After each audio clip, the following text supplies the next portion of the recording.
Welcome to the world of cars historic and bring them back to life.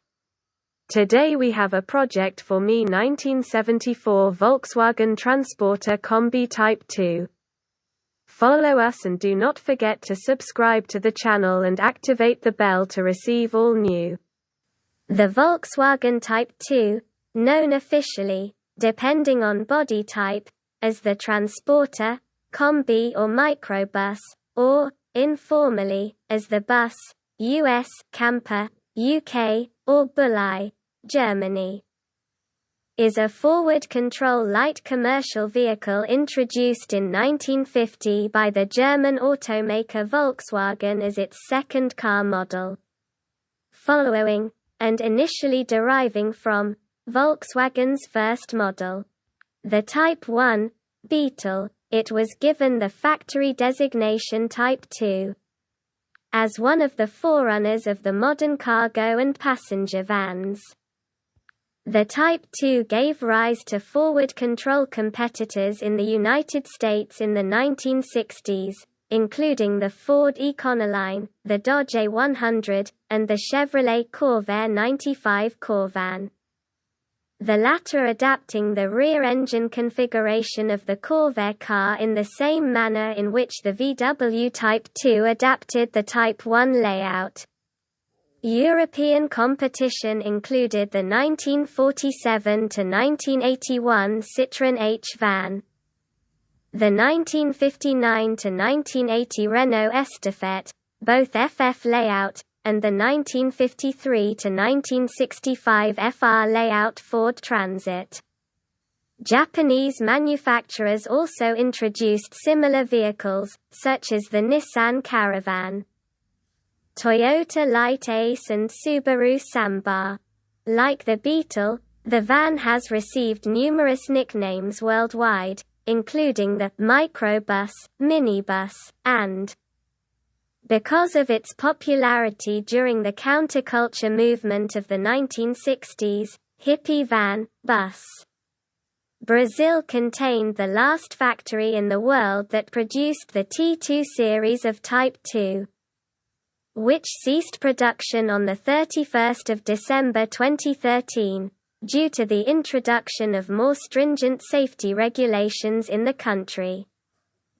This, after the 2002 termination of its T3 successor in South Africa, marked the end of the era of rear-engine Volkswagens, which originated in 1935 with their Type 1 prototypes. You, John Fitzgerald Kennedy, do solemnly swear. I, John Fitzgerald Kennedy, do solemnly swear. That you will faithfully execute the office of President of the United States. That I will faithfully execute the office of President of the United States. And will, to the best of your ability. And will, to the best of my ability. Preserve, protect, and defend the Constitution of the United States. Preserve, protect, and defend the Constitution of the United States. So help you God. So help me God.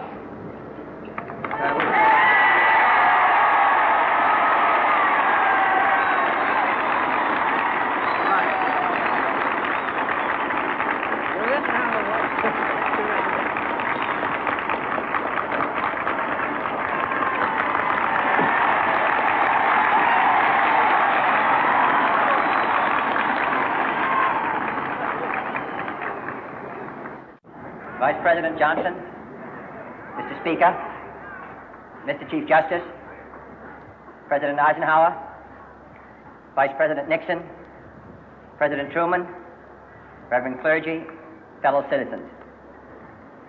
We observe today not a victory of party, but a celebration of freedom, symbolizing an end as well as a beginning, signifying renewal as well as change.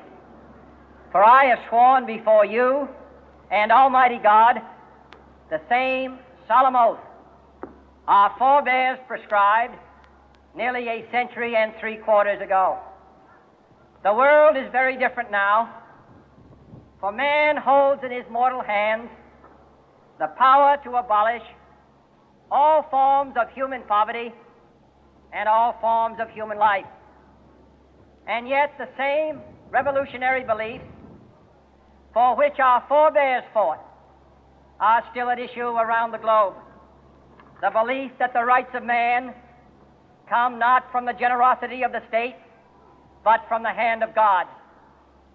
We dare not forget today that we are the heirs of that first revolution. Let the word go forth from this time and place to friend and foe alike that the torch has been passed to a new generation of Americans born in this century, tempered by war, disciplined by a hard and bitter peace, proud of our ancient heritage, and unwilling to witness or permit the slow undoing of those human rights to which this nation has always been committed and to which we are committed today at home and around the world.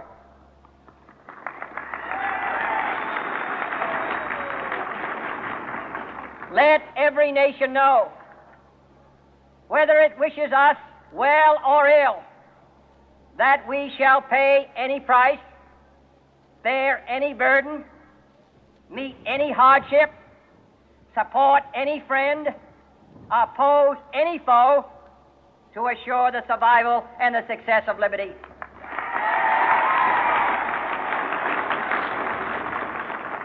This much we pledge and more. To those old allies whose cultural and spiritual origins we share, we pledge the loyalty of faithful friends.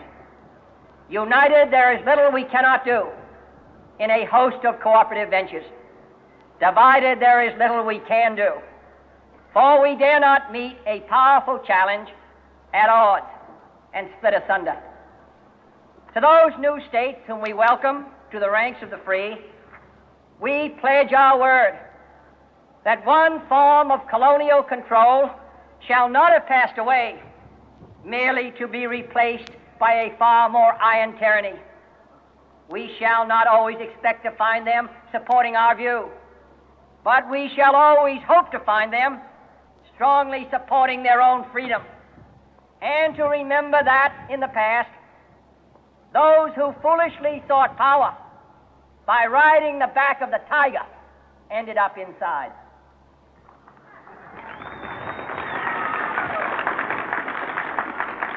To those people in the huts and villages of half the globe struggling to break the bonds of mass misery, we pledge our best efforts to help them help themselves for whatever period is required, not because the communists may be doing it, not because we seek their votes, but because it is right.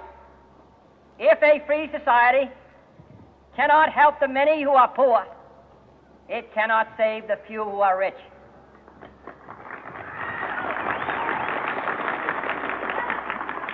To our sister republics south of our border, we offer a special pledge to convert our good words into good deeds, in a new alliance for progress, to assist free men and free governments in casting off the chains of poverty. But this peaceful revolution of hope cannot become the prey of hostile powers. Let all our neighbors know that we shall join with them to oppose aggression or subversion anywhere in the Americas. And let every other power know that this hemisphere intends to remain the master of its own house.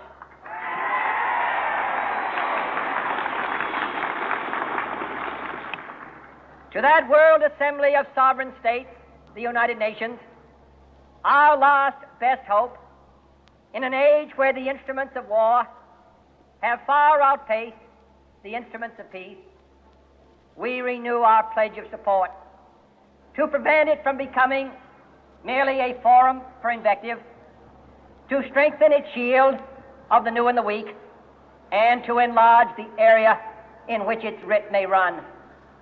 Finally, to those nations who would make themselves our adversary, we offer not a pledge, but a request that both sides begin anew the quest for peace. Before the dark powers of destruction unleashed by science, engulf all humanity in planned or accidental self-destruction. We dare not tempt them with weakness, for only when our arms are sufficient beyond doubt can we be certain beyond doubt that they will never be employed. But neither can two great and powerful groups of nations take comfort from our present course, both sides overburdened by the cost of modern weapons, both rightly alarmed by the steady spread of the deadly atom, yet both racing to alter that uncertain balance of terror that stays the hand of mankind's final war. So let us begin anew, remembering on both sides that civility is not a sign of weakness, and sincerity is always subject to proof. Let us never negotiate out of fear, but let us never fear to negotiate.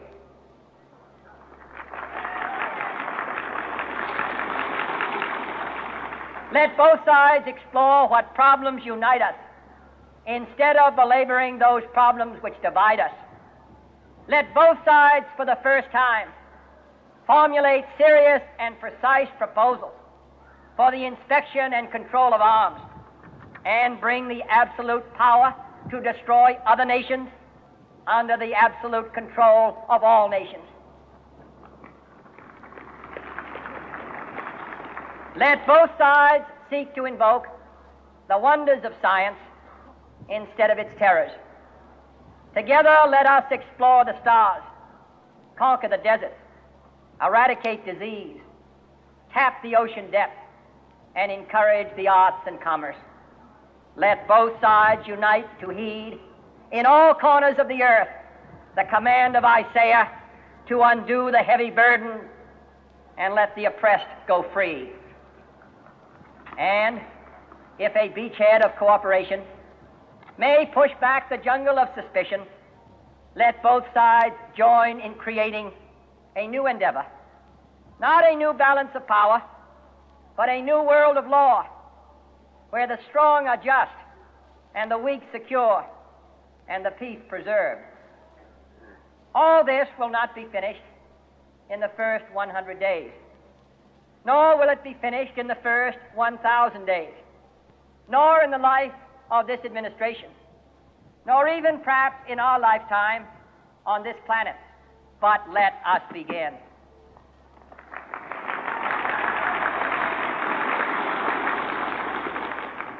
In your hands, my fellow citizens, more than mine, will rest the final success or failure of our course. Since this country was founded, each generation of Americans has been summoned to give testimony to its national loyalty. The graves of young Americans who answered the call to service surround the globe. Now the trumpet summons us again, not as a call to bear arms, though arms we need, not as a call to battle, though in battle we are, but a call to bear the burden of a long twilight struggle, year in and year out, rejoicing in hope, patient in tribulation, a struggle against the common enemies of man, tyranny, poverty, disease, and war itself. Can we forge against these enemies a grand and global alliance, north and south, east and west, that can assure a more fruitful life for all mankind? Will you join in that historic effort?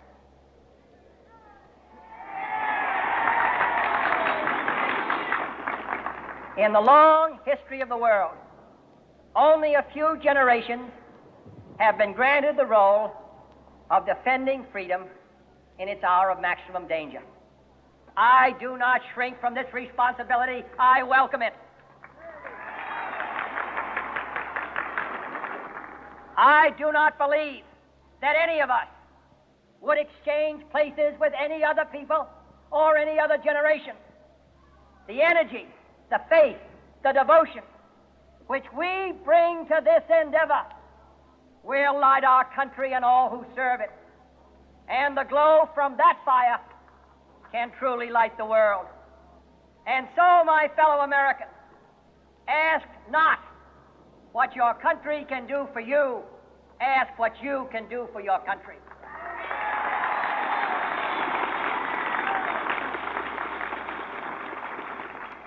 My fellow citizens of the world, ask not what America will do for you, but what together we can do for the freedom of man. Finally, whether you are citizens of America or citizens of the world, ask of us here the same high standards of strength and sacrifice which we ask of you. With a good conscience, our only sure reward, with history the final judge of our deeds, let us go forth to lead the land we love, asking His blessing and His help, but knowing that here on earth, God's work must truly be our own.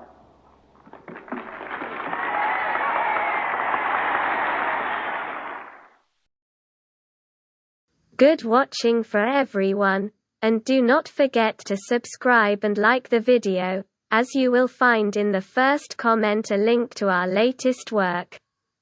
Thank you.